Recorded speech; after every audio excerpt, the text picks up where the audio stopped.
स्वागत करते हैं आपका अपने बिजनेस स्टोरी पर। तो आज हम आपको इस वीडियो के माध्यम से बताने वाले हैं क्लास 10 की एनसीईआरटी बुक्स मैथ का फर्स्ट चैप्टर रियल नंबर्स के बारे में। तो क्या होता है रियल नंबर, आइए रियल नंबर्स के बारे में जानते हैं। सबसे पहले हम इसका इंट्रो लेते हैं। तो स्टूडेंट्स, आपको हमने बता चुका है कि लास्ट वीडियो में आपके लिए जो नंबर सिस्टम में मैंने बताई थी उसमें रियल नंबर्स के बारे में बात करूं तो रियल नंबर आपके जितने भी नेगेटिव नंबर होते हैं, जितने भी रूट में नंबर होते हैं, जितने भी आपके पॉजिटिव इंटीजर होते हैं, नेगेटिव नंबर होते हैं, सारे नंबर आपके किसमें आते हैं? रियल नंबर्स के अंदर आते हैं। जैसे कि मैं बात करूं 2 -4 6/3 √2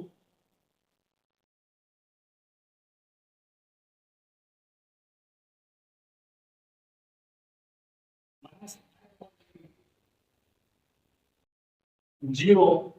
इसके बाद में और बहुत से नंबर, ये नंबर सारे किस में आते हैं? आपके रियल नंबर्स में आते हैं। अगर मैं रियल नंबर्स की बात करूं तो रियल नंबर्स आपके दो भागों में डिवाइड होता है। कौन कौन से में? सबसे पहले तो रेशनल नंबर एंड दूसरा इरेशनल नंबर। तो रेशनल नंबर क्या होते हैं? रेशनल नंबर वो होते हैं जिनको हम p/q के रूप में लिख सकते हैं। जैसे कि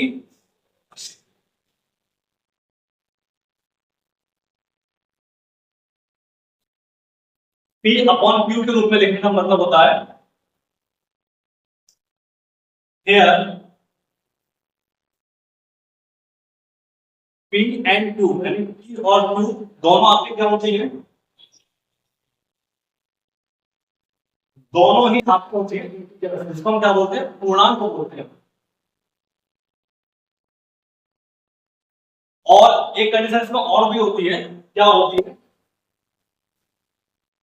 कि q कभी भी 0 के बराबर नहीं सकता, जबकि p आपका 0 हो सकता है। इसका मतलब क्या है? p आपका होता है न्यूमरेटर एंड q आपका होता है डिनोमिनेटर। ओके, p का मतलब अंश और डिनोमिनेटर मतलब आपका हर। ओके, इसके बाद में मैं बात करने वाला हूं इसके एग्जाम्पल के बारे में। एग्जाम्पल के रूप में आप कह सकते हो 2/3 -5/4 कोई सा भी नेचुरल नंबर या कोई सा भी इंटीजर नंबर, इन दोनों के अपॉन में हम 1 लगा सकते हैं। और 1 लगने का मतलब ये हो गया कि अपॉन में क्या आ गया? अपॉन में कोई रूप में वैल्यू आ गई जिसको हमने 1 दिखाया है। इसका मतलब ये आपके नंबर क्या हुए? ये आपके नंबर हुए रेशनल नंबर। इसी के बाद में मैं बात करूंगा कि 0 भी आपका रेशनल नंबर होता है, यानी परिमेय संख्या होती है। इसके बाद में हम आते हैं अपरिमेय संख्या। अपरिमेय संख्या क्या होती है? जो कि p/q के रूप में नहीं होता है। और क्या होता है? जैसे कि आपको हम बताएं, जितनी भी रूट की वैल्यू होती है वो सारी क्या होती है? अपरिमेय संख्या होती है। √2 √3 √6/3 ये भी आपका अपरिमेय हुआ। या मैं और बात करूं वो क्या होता है? जैसे कि non terminating and non repeating. इसका मतलब क्या हुआ? 2.13 या फिर 32 या फिर 23 आगे संख्या रिपीट होती जा रही है। ओके, इसके बाद में हम बात करने वाले आते हैं इसमें, जबकि इसमें क्या होगा? अगर मैं परिमेय संख्या की बात करूं तो ये क्या होगा? आपको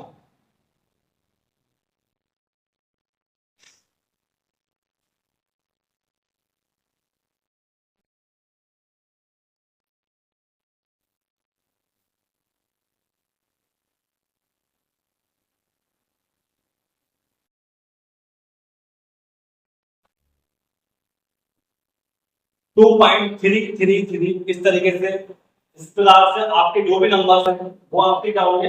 नॉन टर्मिनेटिंग बट रिपीटिंग। तो इसका मतलब क्या होगा? आपका ये हो गया रेशनल नंबर।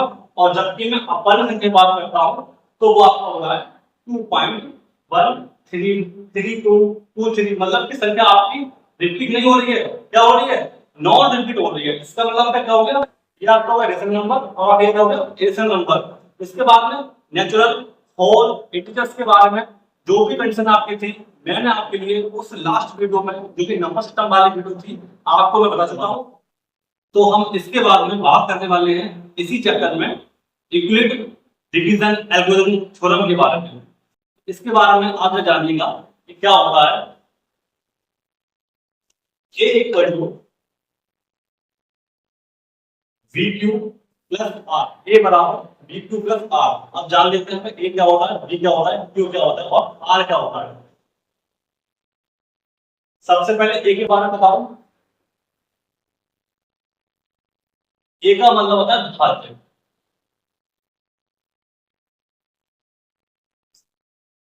जिसको हम बोलते हैं कंपोजिट। बी का मतलब क्या होता है हमारा, भाजक, जिसे हम बोलते हैं डिवाइडर। क्यू का मतलब होता है हमारा भागफल,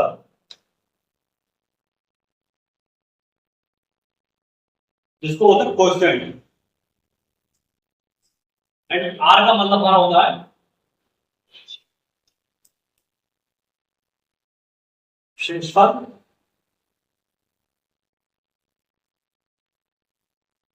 जिसे हम बोलते हैं रिमाइंडर। इसके बारे में अगर मैं बात करूं तो a equal to B plus R को हम बोल सकते हैं भाज्य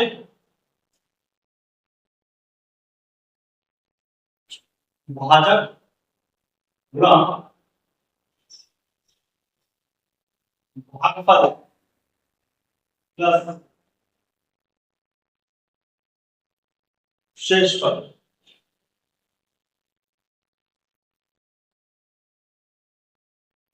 तो आपका a बराबर बी क्यू प्लस आर का मतलब भाज्य बराबर भाजक गुणा भागफल प्लस शेषफल होता है। इसके बाद में मैं बात करूं एक एग्जाम्पल लेकर इसका मतलब क्या होता है। जैसे मैंने लिखा 18 को मुझे डिवाइड करना है 4 से, 18 को मुझे डिवाइड करना है 4 से। इसके बाद हम बात करने वाले हैं कितना आएगा, 4 4 जा 16। यहाँ पे कितना रह गया, 2 रह गया। वहां पर 2 आपके आ गया, 2 आपका हो गया रिमाइंडर। और जो संख्या अंदर होती है वो क्या होती है आपकी कंपोजिट, यानी कि भाज्य। और जो आपका यहां होता है वो आपका क्या होता है, डिवाइडर, जिससे कि भाग दी जाती है, मतलब भाजक। और ये क्या होता है, ये आपका होता है भागफल, मतलब कि कोएफिशिएंट। ओके, ये आपका क्या था, यूक्लिड डिवीजन एल्गोरिथम थ्योरम। इसके बाद में अब हम आते हैं एक्सरसाइज 1.1 की तरफ। पहला क्वेश्चन, तो स्टूडेंट्स आप देख सकते हैं इसके बारे में कि एक्सरसाइज 1.1 का फर्स्ट क्वेश्चन आपके सामने ये रहा। और फर्स्ट क्वेश्चन में क्या कह रहा है कि निम्न संख्याओं को अभाज्य गुणनखंडों के गुणनफल के रूप में व्यक्त कीजिए। तो आपके लिए क्या करना है, आपको यहाँ पर इसके प्राइम फैक्टर्स के रूप में आपको डिफाइन करना है। सबसे पहले क्वेश्चन आपका है 140, यानी 140 के लिए आपको प्राइम फैक्टर्स के रूप में क्या करना है, आपको ये डिवाइड करना है। ओके, तो 140 की जब बात आ रही है, सबसे पहले सबसे छोटा वाला जो प्राइम नंबर आपका क्या होता है, 2 होता है। तो हम 2 से सबसे पहले डिवाइड करेंगे, 2 से 2 7 जा 14, 0 आ गया। 2 3 जा 6, 1 बचा। अब इसकी बारी आएगी, 5 की बारी आएगी। 5 से होगा 35, 7 एकम 7। इसका मतलब कितना आ गया, आपका मतलब आ गया 2 मल्टीप्लाई 2 मल्टीप्लाई 5 मल्टीप्लाई 7। इसको हम यहीं पर हो सकते हैं या फिर मैं कहूंगा आपसे कि कितना होगा 2 की पावर 2 5 मल्टीप्लाई। इसके बाद में मैं बात करूंगा सेकंड क्वेश्चन की। आई होप आपको फर्स्ट क्वेश्चन समझ में आ गया होगा, फर्स्ट क्वेश्चन। अब सेकंड क्वेश्चन आ रहा है 3825। सबसे पहले हम यहाँ पर देखते हैं लास्ट में नंबर अटैक। लास्ट में नंबर आपका 0 होता तो मैं डेफिनेटली सबसे पहले 2 से ही इसको मैं डिवाइड करता, जबकि यहाँ पर लास्ट में नंबर कितना है 5 है, तो उससे हम करते हैं या तो ये 3 से डिवाइड होगा या फिर 5 से कटेगा, तो मैं पहले इसके लिए 5 से ही डिवाइड कर रहा हूँ। 5 7 दा 35, 5 6 दा 30 और 5 5 दा 25 और फिर अगेन 5 से करते हैं 5 1 दा 5 2 बचा 2 से कितना हो गया 26 हो गया 5 5 दा 25 एंड 1 नंबर बचा कितना होगा। फिर उसके बाद अब नंबर डिवाइड होगा 6 से होगा 6 से करना 3 5 का 15 और 3 1 का 1। इसके बाद अगेन फिर से 6 से करेगा 3 1 का 3 3 7 का 21। इसके बाद में पूरा पूरा 17 से ही डिवाइड होगा। कितने घंटा है इसके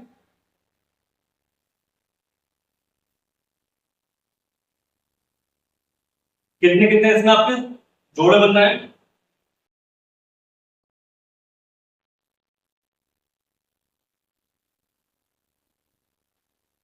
इस तरीके से इसका आंसर आपके सामने ये रहा। मैं आगे बात करता हूं, मैंने यहाँ पर वो कर दिया है, क्वेश्चन आपका 3 है, चलो कोई दिक्कत नहीं है, मैं अब इसके बाद सेकंड कर देता हूं। नंबर सेकंड क्वेश्चन के लिए ये रहा 150 150।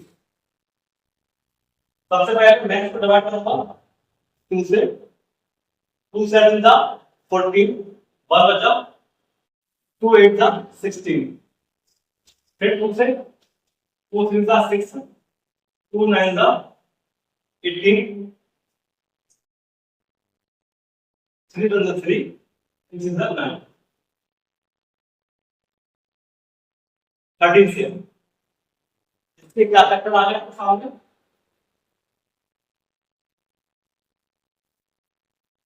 2 multiply 2 multiply 3 multiply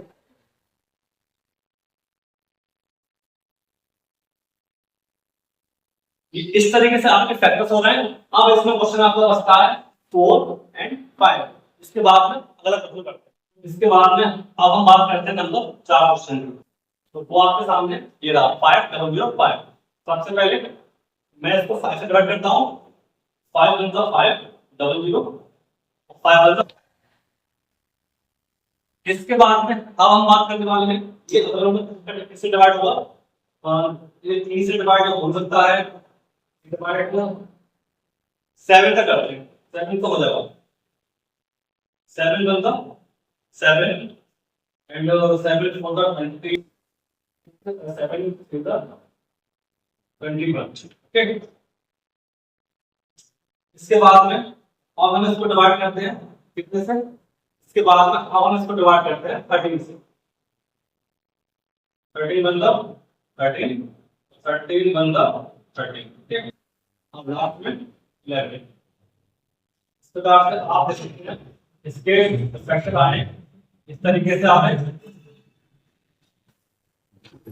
5 multiply 7 multiply 11 multiply 30। अब लास्ट क्वेश्चन जो है 5 नंबर वो आपके लिए घर से है। आप इसका जो भी आंसर आएगा कमेंट बॉक्स में आपको डालिएगा और बताइएगा। और इससे पहले यदि आपके लिए क्लास अच्छी लग रही है तो वीडियो के लिए लाइक कीजिए और चैनल को सब्सक्राइब कीजिए, जिससे हम लगातार आपके लिए बेहतरीन से बेहतरीन वीडियो बनाते हैं और पूरी एक्सरसाइज आपके लिए कराते हैं। तो स्टूडेंट अब आप देख सकते हैं क्वेश्चन नंबर 2, इसमें क्या कह रहा है, पूर्णांकों के निम्नलिखित युग्मों के एचसीएफ व एलसीएम ज्ञात कीजिए तथा जांच कीजिए दो संख्याओं का गुणनफल बराबर कितना होना चाहिए, आपका एचसीएफ बराबर एलसीएम होना चाहिए, एलसीएम जांच भी करनी है मुझे, कोई दिक्कत नहीं है। सबसे पहले हम जानते हैं कि किन्हीं दो संख्याओं का जो एचसीएफ और एलसीएम होता है उसको निकालने के लिए दो मेथड होते हैं। सबसे पहला कौन सा होता है, पहले की अगर मैं बात करूं तो वो आपका होता है भाग विधि, दूसरे वाले की बात करूं तो वो आपका होता है गुणनखंड विधि। तो आपके लिए मैं दोनों ही मेथड बता दे रहा हूं, इसके बाद में जो आपको बेटर लगता है आप वही वाला क्वेश्चन में अप्लाई करना। ओके, सबसे पहले मैं बात करने वाला हूं गुणनखंड विधि के बारे में, वो आप देखिएगा 26 के फैक्टर में कितना होता है आपको आप जानते हैं, 2 गुणा 13। ठीक, लास्ट में 1 ले सकते हैं। इसके बाद की बात है 91, 91 का मतलब पता है 13 सकते क्या है, 7 गुणा 13 कर लेंगे और लास्ट में 1 लिख देंगे। अब इसी वाले तरीके से इसी में आप एलसीएम और इसी से आप एचसीएफ दोनों ही निकाल सकते हैं। वो कैसे, आइए जानते हैं। सबसे पहले मैं इसमें बात करने वाला हूं एलसीएम के बारे में। तो एलसीएम कैसे मिलता है, सबसे पहले दोनों ही फैक्टर के बारे में देख लेते हैं जो कॉमन होता है, पहले उस पर मैंने करेगा। यहाँ पर 13 और 13 दोनों में कॉमन है। अगर मैं पहले एलसीएम की बात करूं, पहले मैं एलसीएम की बात करूं, एलसीएम में आपका 13 कॉमन ले लिया, इसके बाद जो बचता है वो भी साथ ले लिया जाता है। अब क्या रहेगा 2 और क्या रहेगा 7। इनके अगर मैं मल्टीप्लाई करूं तो क्या आएगा, आप देखें 7 दूनी 14, 14 किया 42, 14 एकम 14 और 4 18, यानी कितना आ गया 182 आपका एलसीएम आ गया। कुछ नहीं करना है, बिल्कुल यही प्रोसेस आपका एचसीएफ में लगा दूंगा।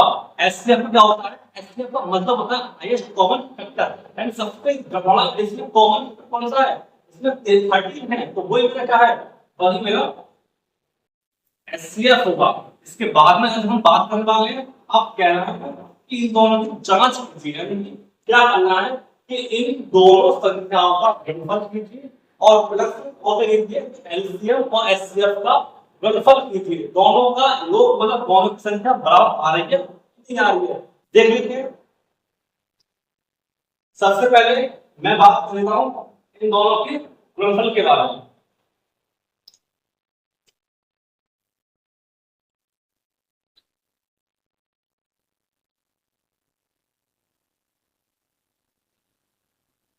एलसीएम आपका 182, एचसीएफ आपका 13, इन दोनों की जब गुणा की जाएगी कितने आएगी, 13 दूनी 26, 26 के 6 कितने आए, 13 के 104 और 2 6 कितने के आया 10, 13 का 13 और 10 कितना हुआ 23। ओके, इसके बाद में हम आगे बढ़ते हैं। अब हमें जांच करनी है कि ये तो हमारा एलसीएम और एचसीएफ की क्या वही मल्टीप्लाई आ जाएगा। अब हमें जांच करनी क्या है कि इन दोनों नंबर गुणा करने पर क्या यही नंबर आएगा। मैंने मान लिया 46 और स्पीडी, यानी दो नंबर हमारे हो गए ए और बी हो गए। अब हम एक मल्टीप्लाई भी करते हैं, कैसे होगी 26 एंड 91, 91 इजीली अगर हम मल्टीप्लाई करके देखें तो क्या आएगा आपको,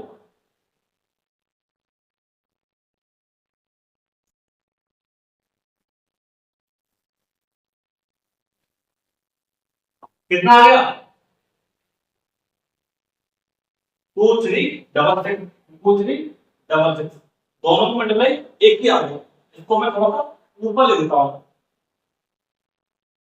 तो आप देख सकते हैं दोनों की दोनों मल्टीप्लाई करने पर एक ही वैल्यू आएगी। इसका मतलब हमने जांच कर ली कि दोनों हमारा आंसर ठीक आया है। ओके, अब मैं इसके बाद में बात करता हूं इस वाले क्वेश्चन का।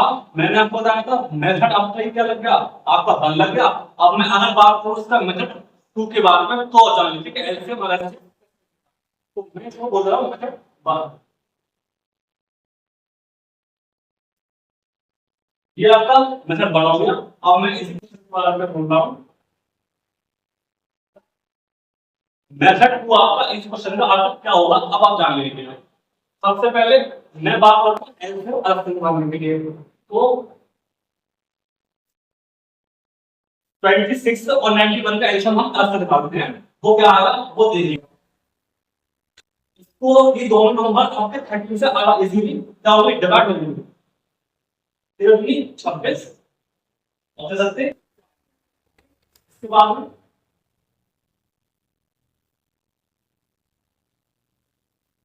कितना आया देख लेते हैं। 30 मल्टीप्लाई 2 मल्टीप्लाई 7 कितना आ गया 13। कितना आया 14। देखिएगा 13 into 2 into 7 कितना आया था 182 आया हुआ। 182 आपका ही हो गया। अब मैं बात इसका निकालने के लिए भाग विधि का अलग से होती है, बहुत ध्यान दीजिएगा।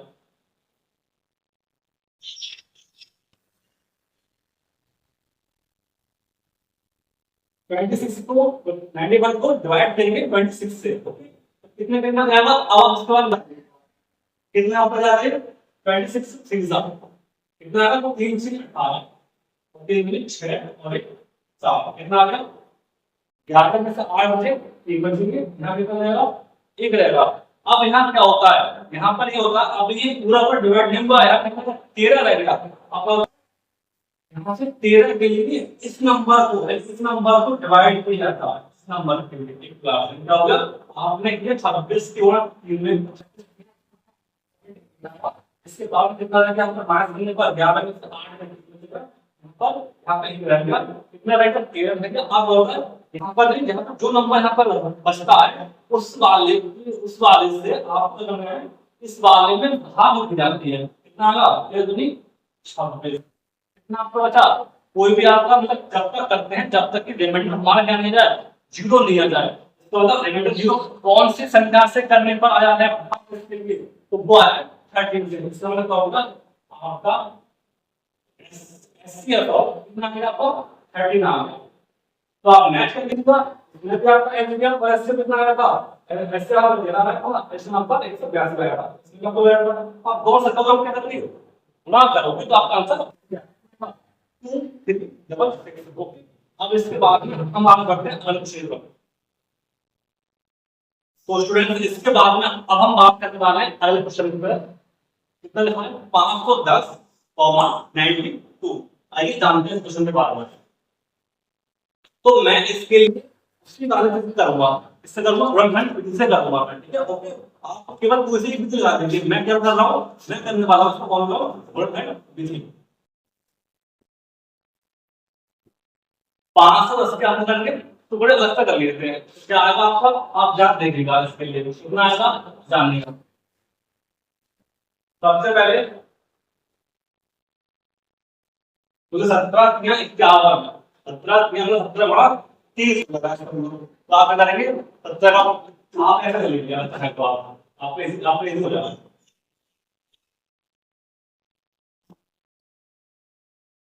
दो दूनी 4 दो पंजे 10।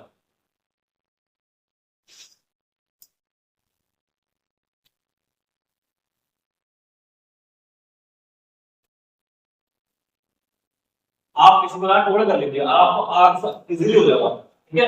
हमने करने वाला है इसमें 17 इसके बाद में 5 इसके बाद में 3 इसके बाद में 2 इसके बाद में मल्टीप्लाई में आप करेंगे 1 करेंगे, ओके। इसके बाद आप कर सकते हैं ऐसे। इसके बाद इसकी बारी है 92 की बारी है। तो 92 अब कितना होता है आपका वो आप 46 पूरा 92 हो जाएगा। इसी प्रकार से करें तो 92 का प्लस कर लिया,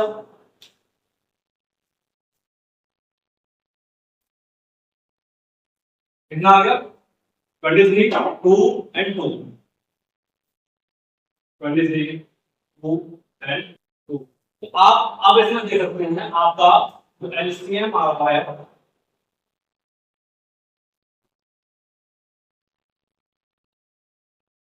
आपका जो एलसीएम आ रहा है, एलसीएम आपका इसमें आ रहा है। सबसे पहले तो मैं इसमें क्या करता हूँ, एक जोड़ा बनाता हूँ, 2 और 2 का आ गया, ठीक है। तो आपका यहाँ पर कितना आया कॉमन फैक्टर, आपका यहाँ पर आ गया 2। इसके बाद में जो भी संख्या बचती है तो सारे के साथ मल्टीप्लाई जो भी लेते हैं तो कितना आएगा, आपके लिए संख्या आ जाएगी, फिर 2 आ जाएगी, उसके बाद 3 आ जाएगी, फिर 5। इन सभी संख्याओं को आप मल्टीप्लाई कीजिएगा, आपका आंसर आ जाएगा। कितना आया पूरा 4 3 जा 60 हो गया। अब यहाँ पर आपका सेम कितना तो संख्या 102 जीरो आपको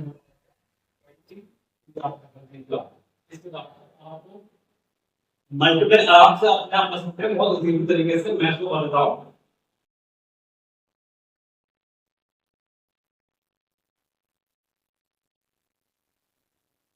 तो आप देख सकते हैं कितना आया 23,460 आपको इसकी मल्टीप्लाई आपके करने पड़ा है, कितना होगा कितना आ गया। इसके बाद में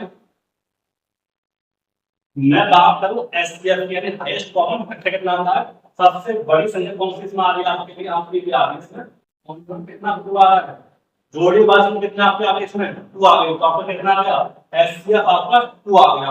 अब जब मैं इन दोनों को क्या करता हूं गुणा करूं, एलसीएम गुणा एससीएफ कितना आ गया आपका ये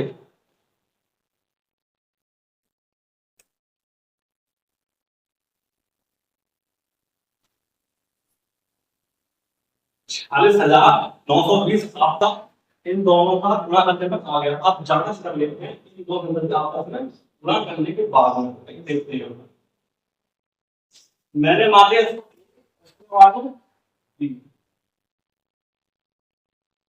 ए मल्टीप्लाई बी करते हैं,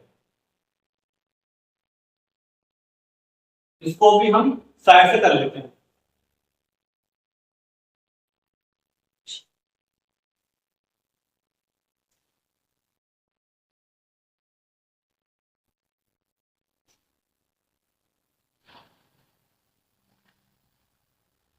कितना हो गया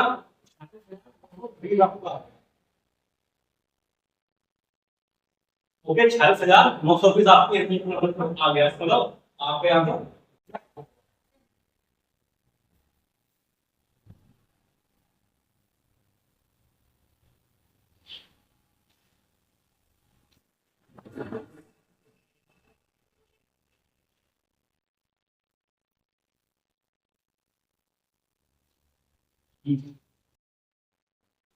क्या सामने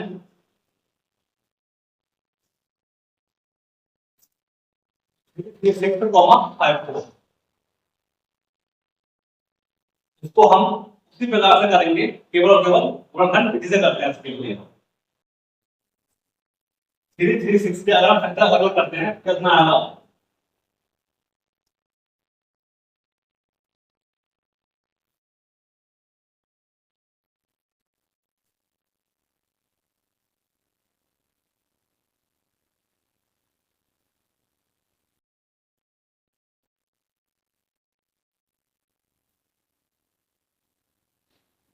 हमने कर लिए 2 मल्टीप्लाई 2 मल्टीप्लाई 2 मल्टीप्लाई 2 3 मल्टीप्लाई 7, ठीक।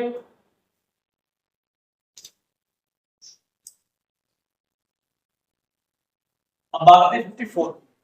नॉर्मली आराम से मतलब रखते हैं कितना आया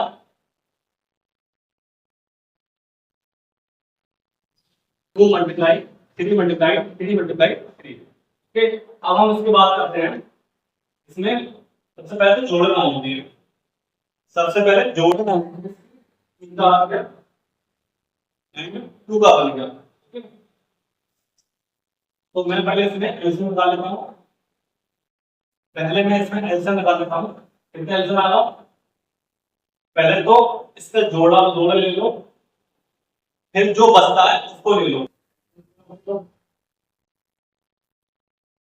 ऊपर 7, नीचे 3 और 3। ये कितना आएगा आपका आंसर? 2 दूनी 4, 4 दूनी 8, 8 दूनी 16, 112, 112, 3 के 9, 9 के 17। अगर मैं इसको बड़ा कर दूं तो ये 24। आप पहले देख लीजिए कितना कितना आएगा? 3024 आएगा। कैसे? तो 12 की करना,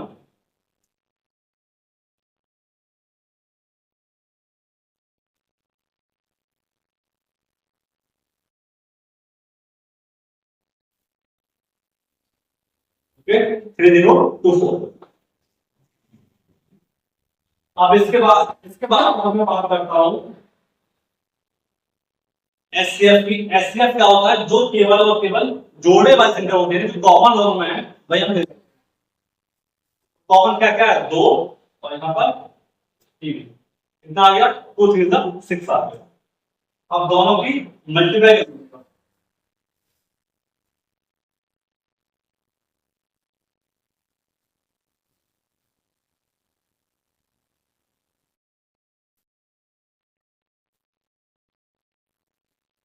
कितना आ गया? 18,144 आपका दोनों की मल्टीप्लाई आ गई। अब मैं इसके बाद बात करता हूँ। मैंने मान लिया इसको A और इसको मान लिया B। चेक कर लेते हैं कितना आया। तो आपने यहाँ पर क्या होने वाला है? Multiply 36 sorry 36 multiply 54। दोनों की आप मल्टीप्लाई करके देख लीजिएगा, आपका आंसर यही आएगा 18,144। ओके, इसके बाद हम आगे बढ़ते हैं। तो स्टूडेंट्स अब आपके सामने अगला क्वेश्चन आपके सामने क्या है? नंबर 3। आज प्रोडक्ट विधि द्वारा। तो स्टूडेंट्स अब आपके सामने अगला क्वेश्चन आपके सामने क्या है? नंबर 3। अभाज्य प्रोडक्ट विधि द्वारा निम्न पूर्णांकों के एचसीएफ और यूसीएफ ज्ञात कीजिए। ओके, तो क्वेश्चन के आपके सामने क्या है? 12, 15, 21। इसको हम अभी जो क्वेश्चन आपको मैं कर रहा था उसी प्रकार से आपके पास सामने रहेगा। 12, 15, 21 को हम वैसे करते हैं। 12 करते हैं फैक्टर 2 2 4 12। ओके, 15 करते हैं 3 मल्टीप्लाई 5। 21 करते हैं 3 मल्टीप्लाई 7। जब इसका एलसीएम की बात आएगी, एलसीएम और ऐसा पूछा गया है, एलसीएम जब पूछा हुआ आप यहां देख सकते हैं। इस 3 आपका तुम्हारा एक का बन गया। आप के लिए यहां पर थोड़ा में सेम क्या 3 है, तो यहां पर क्या हो गया? तीनों में मैंने कॉमन ले लिया। अब क्या बचता है? अब बचता है ऊपर डबल 2, इस वाले में 5 और इस वाले में 7। तो कितना आपका हुआ ये? अब आपका ये क्वेश्चन आपका हो गया है 3 6 6 दूनी 12, 12 कर ले 60 और 60 से दूनी कितना होगा? 420 होगा। यानी कि 420 हमारा इसका एलसीएम आ गया। अब आती बात एचसीएफ की। आप इसमें देख लीजिएगा, यहां पर अगर मैं बल लगा दूं कोई इशू नहीं है। इन तीनों संख्याओं में क्या कॉमन है? आप देख सकते हैं यहां पर 3 कॉमन है। 3 कॉमन है और कॉमन अपना है आपको ये बल कॉमन हो सकता है, कोई दिक्कत नहीं है। अब मान लेना इसको कितना काम रहेगा? 3 आपका इस बार है। अब मैं बात करूं अगले क्वेश्चन की, कितना है 17। तो कितना हो जाएगा कि एक में जाएगी तो 23। ये भी आपका 23 बन गया, 23 हो गया। अगला अब ये आपका ऐसा प्रकार से इतना मैं बात करूं इसकी एलसीएम की, तो कितना आएगा? ये तीनों में कुछ कॉमन तो है नहीं, कॉमन क्या है, कॉमन तो खाली 1 है, कोई प्रॉब्लम नहीं, 1 तो 1 लिख दिया। आप कितना लगे ऊपर 17, 23 एंड 29। जब मैं इसको ना करूंगा कितना सकते हैं क्या अपन, तो दोनों 34 और 5 39 गुणा 29, इन दोनों की करते हैं मल्टीप्लाई।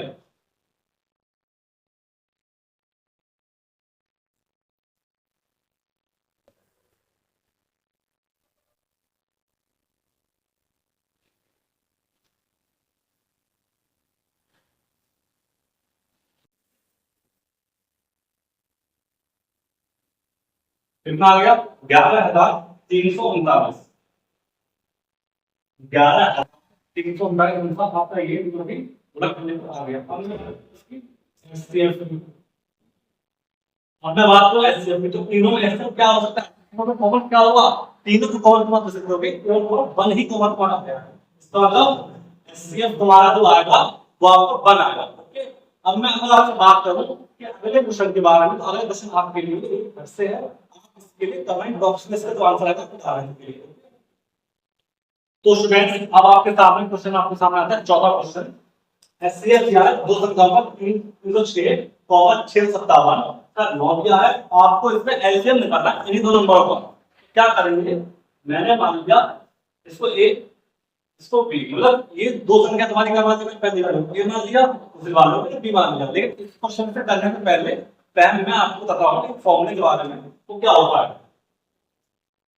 कि दो संख्याओं का गुणनफल, यानी कि मान लीजिए पहली संख्या आपकी एक है, दूसरी संख्या बी है, इन दोनों का गुणनफल कितना होता है आपका होता है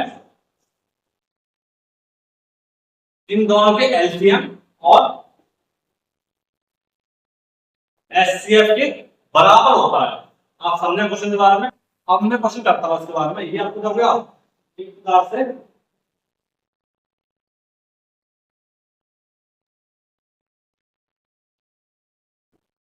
आपके लिए फॉर्मूला होगा, क्या होगा कि दो संख्याओं का गुणनफल बराबर होता है एलसीएम गुणा एचसीएफ, उन्हीं संख्याओं के बराबर होता है। ओके, तो इसमें क्या होगा, तो इसका जो वैल्यू है एलसीएम को पूछ लिया है, क्या करते हैं प्रूव करते हैं। तो आपके ए क्या है, ये आपके लिए है 306, आपको बी क्या है 657, आपका इनका एडिशन क्या है, इनका इन दोनों का एडिशन क्या है आपका 9 है, ध्यान रखिए। इसके अब आपको फाइंड करना, कोई प्रॉब्लम नहीं है। यहाँ का ये 9 है, ये कहां पर आया, इस बात इन वाले की बटे में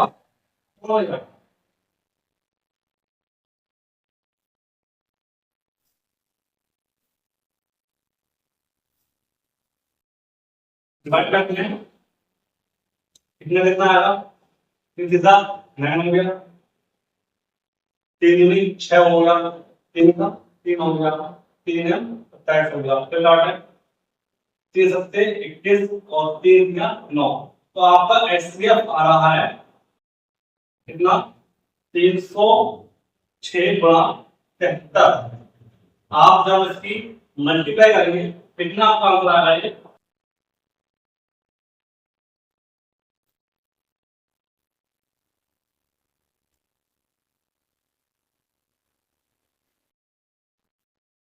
कितना आ गया 22,338।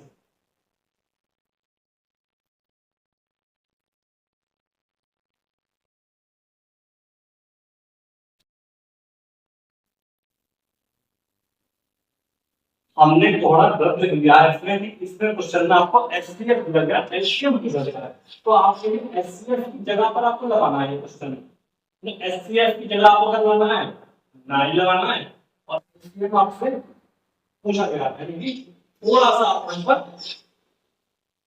चेंज कर दीजिएगा, बस ज्यादा क्वेश्चन का उत्तर न होगा। एचसीएफ तुम्हारा इस तरीके से कितना आ गया 22,338 आ गया। Okay, that's all.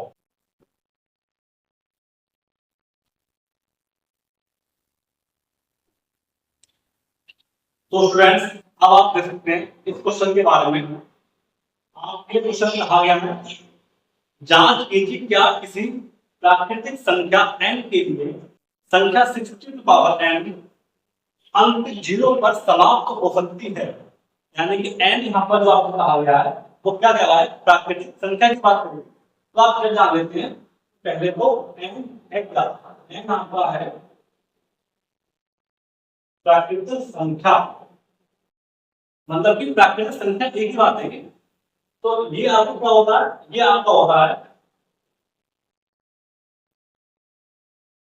1 2 3 4 से लेकर लास्ट तक। तो देखते हैं, सबसे पहले मैं 6 की पावर n में 6 की पावर n की बात करता हूं। सबसे पहले मैं बात कर रहा हूं 6 की पावर n की वैल्यू मैं आपको बताना चाहता हूं कितना आएगा। 6 की पावर मतलब 6 आएगा।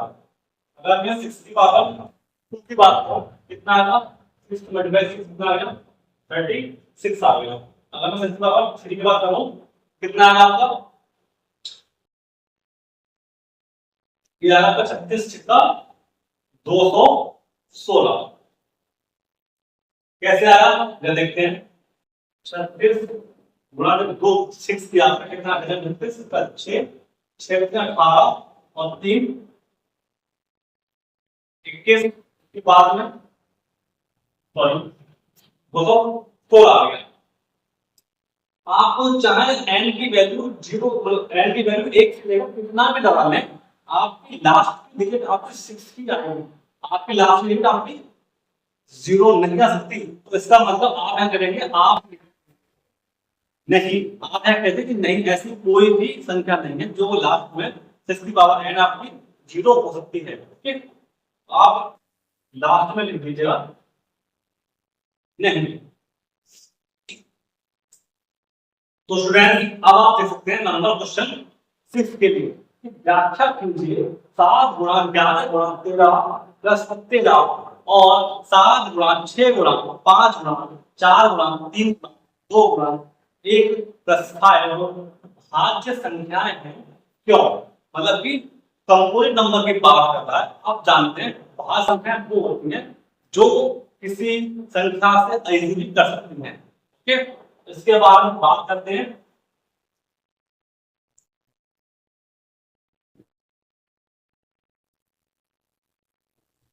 सेवन मल्टीप्लाई 11 मल्टीप्लाई 13 प्लस 13, यानी कि ये तीन संख्या को हम एक समूह में, ये आपका अकेला अकेला है, मतलब इन दोनों में से मैं 13 कॉमन ले सकता हूं। 7 मल्टीप्लाई 11 यहां रह गया, अगले में कितना रह गया, अगले में आपका रह गया 1। इस प्रकार से कितना आपका आगे 13 कितना आ गया 77 प्लस ये वाला कितना आ गया 1। इस प्रकार से आप देखें करके 13 8 104 हासिल लगा 10 दे सकते 91 और 10 कितना हो गया तो 1 हो गया, मतलब 1014। ये आपका नंबर किसी भी संख्या मतलब 2 से कर सकता है, इस संख्या के टोटल आपके हो सकते हैं। इसका मतलब ये क्या हो गई, ये आपका भाज्य संख्या कहलाए। इसके बाद में अब मैं बात करता हूं अगले नंबर के बारे में। यहां आप देख सकते हैं संख्या में मैं डायरेक्टली कहता हूं, इसके लिए आप देखिए आपको इस पूरी संख्या में आप देखें 5 आपका कॉमन हो सकता है।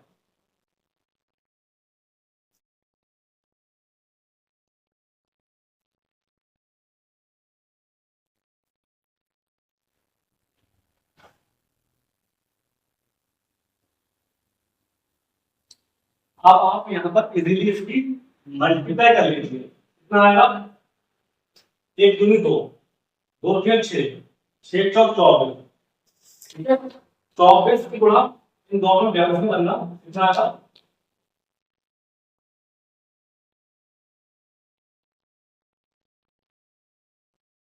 कितना आपको बता के 1008 दोबारा आ गया, 1008 तो याद आ गया, आगे कितना हुआ है कितना आ गया 1009 आ गया। कितना मतलब हो गया 5 में 45 मतलब 5045 तुम्हारा इसका आंसर आ गया। इस संख्या आप इजीली 5 से कर सकती है। इसका मतलब ये भी तुम्हारा क्या होगी, 5 संख्या आपको कराएंगे।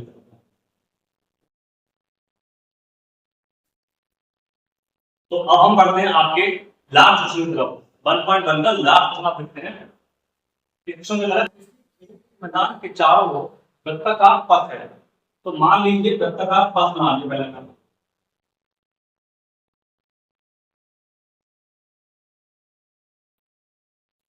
वृत्ताकार पथ बना लिया। अब इसमें क्या है, किस मैदान का एक चक्कर लगाने में सोनिया को 18 मिनट लगते हैं। तो सोनिया को लगते होंगे इसको इस पूरे चक्कर लगाने में कितना लगता है, 18 मिनट लगते हैं। 18 मिनट लगते हैं। इसके बाद में जबकि किसी मैदान का एक चक्कर लगाने में रवि को 12 मिनट लगते हैं। रवि कोई करता है उसको 12 मिनट लगते हैं। मान लीजिए वे दोनों एक ही साथ और एक ही समय पर चलना प्रारंभ करते हैं, तो सोनिया भी नहीं चल रही है और रवि भी नहीं चलता है। रवि का सोनिया का टाइम है 18 मिनट और रवि को लग रहा है 12 मिनट। एक ही समय पर चलना प्रारंभ करके एक ही दिशा में चलते हैं तो कितने समय बाद वे पुनः प्रारंभिक स्थान पर मिलेंगे। यानी दोनों एक ही साथ चक्कर लगा रहे हैं तो दोनों इसी रास्ते पर एक ही बिंदु पर कब मिलेंगे। तो ये क्वेश्चन इतना देखने में बड़ा हमें पूछे नहीं होगा हमारे दोनों का समय दिया है, उन दोनों समय के लिए हम गणना मान लें, केवल एलसीएम लेना है। यानी कि उन दोनों के कॉमन पॉइंट है वो भी ऐड करना है और जो नहीं उनका डिफरेंट पॉइंट हो रहे हैं मतलब बार बार वो भी इनको ऐड करना है। तो वो कैसे मिलेगा, मान लीजिए इन दोनों टाइमों का हमें एलसीएम लेना पड़ेगा। यानी 18 और 12 एलसीएम में लीजिए और 18 और 12 का एलसीएम लेने के लिए आपके पास दो मेथड है। एक तो आपके पास है गुणनखंड विधि और एक आपके पास है कौन सी वाली, भाग विधि। आप किससे करेंगे, आप जिससे चाहे आप उससे कर सकते हैं। तो पहले तो मैं कर रहा हूं समझिए, इसको मैं गुणनखंड विधि कर देता हूं। ओके, तो और हमारे करते हैं 18 की बात आती है कितना आपको आया वैल्यू,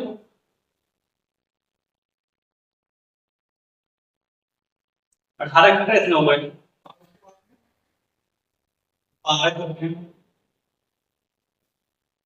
इसके फैक्टर इतना हो गए। अब क्या होगा इसमें कौन लिया हम करेंगे एलसीएम भी लिया है। जब भी हम करेंगे वे पुनः प्रारंभिक स्थान पर मिलेंगे तो अपने गणना पर एलसीएम भी लेना पड़ेगा। तो यहाँ क्या होगा, इसका एलसीएम लिया 2 आ रहा है, सॉरी इसका जोड़ा बना 2 आ गया, इसका जोड़ा बना 3 आ गया। कितना आ गया 2, यहाँ पर 3, यहाँ पर 3 बचेगा, यहाँ पर ये 2 बचेगा। मतलब कि जो जोड़े में होता है पहले बोल दीजिए, जोड़े वाला बोल दे दिया, ये जोड़े वाला 3 ले लिया, वो बचा क्या 3 यहाँ पर 2 यहाँ पर। एक ही तो बात की बात है, एक लगाना कोई दिक्कत नहीं है, एक लगा दिया मैंने। अब क्या होने वाला है, इन सबकी मल्टीप्लाई कितना है 2.6 से 12 36 मिनट। 36 मिनट के बाद में रवि और सोनिया इसी वाले पर एक साथ मिलेंगे। तो इस तरीके से हमने आज आपके लिए 1.1 पूरी आपके लिए हमने कंप्लीट कर ली है। अब इसके बाद में 1.2 आपकी नेक्स्ट वीडियो में आपको मिलेंगे। उससे पहले आप यदि आप वीडियो देख रहे हैं तो वीडियो आपको पसंद आई है तो वीडियो लाइक कीजिए और साथ ही साथ इस चैनल पर आप नए हैं चैनल को सब्सक्राइब भी कीजिए। आपका एक लाइक और एक शेयर और एक आपका सब्सक्राइब हमारे लिए पॉजिटिव एनर्जी देता है, जिससे हम आपके लिए नई से नई वीडियो लाते हैं और इस तरीके से आपके लिए काम करते रहेंगे। तो आज के लिए बहुत धन्यवाद, थैंक्स फॉर वॉचिंग।